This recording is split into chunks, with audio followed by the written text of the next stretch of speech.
Hello students, dictation 5 second बाद शुरू होगा।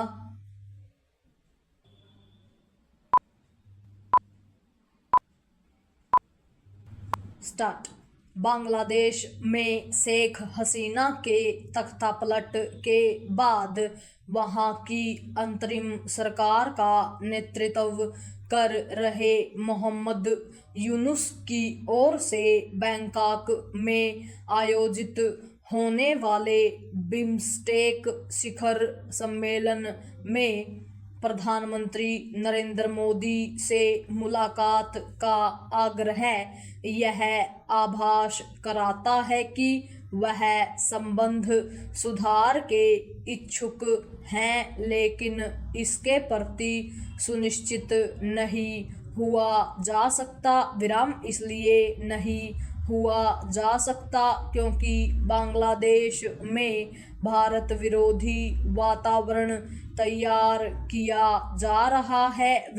वहां हिंदुओं एवं अन्य अल्पसंख्यकों पर हमले की घटनाओं पर भारत की तमाम चिंताओं के बावजूद गंभीरता नहीं दिखाई जा रही है।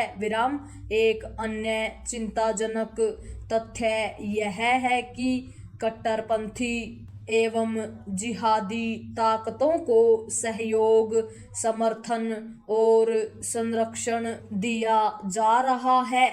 अंतरिम सरकार के प्रमुख के रूप में यूनुस ने कई कट्टरपंथी संगठनों से प्रतिबंध हटाया है और आतंकी गतिविधियों के लिए आरोपित नेताओं को जेल से रिहा भी किया है।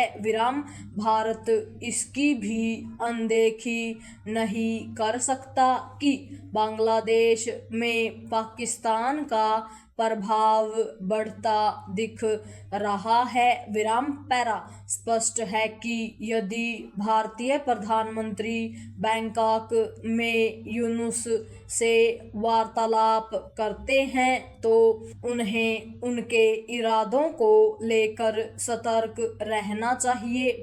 यूनुस नोबेल पुरस्कार से सम्मानित अवश्य हैं, लेकिन अंतरिम सरकार के प्रमुख के तौर पर उनका कार्य व्यवहार चिंतित करने वाला है।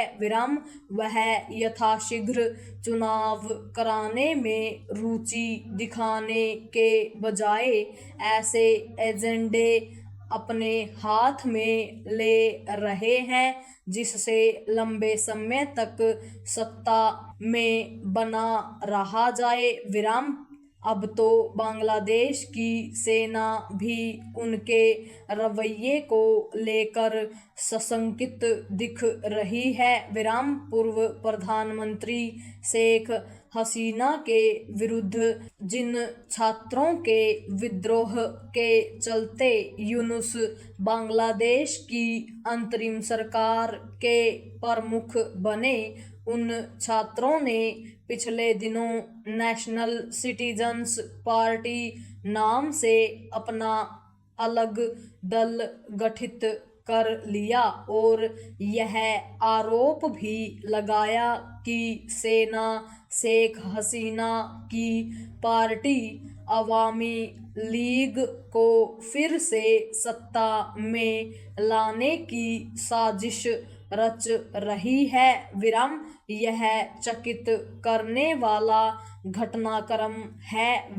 इसलिए और भी क्योंकि बांग्लादेश की सेना ने इस पार्टी के आरोपों को हास्यास्पद और निराधार करार दिया। भारत को बांग्लादेश के घटनाक्रम पर इसलिए निगाह रखनी होगी क्योंकि माना जा रहा है कि छात्रों की इस नई पार्टी के गठन के पीछे यूनुस का ही हाथ है।